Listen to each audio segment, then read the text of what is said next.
أعوذ بالله من الشيطان الرجيم சபிக்கப்பட்ட ஷைத்தானை விட்டு அல்லாஹ்விடம் நான் பாதுகாப்பு தேடுகின்றேன்.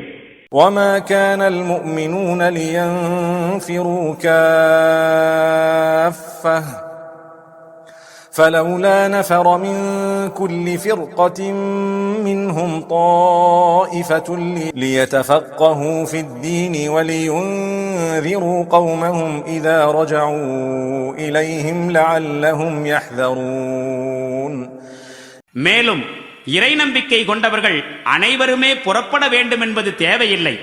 எனினும் அவர்கள் வாழும் ஒவ்வொரு பகுதியிலிருந்தும் ஒரு சிலர் மட்டும் புறப்படலாமே.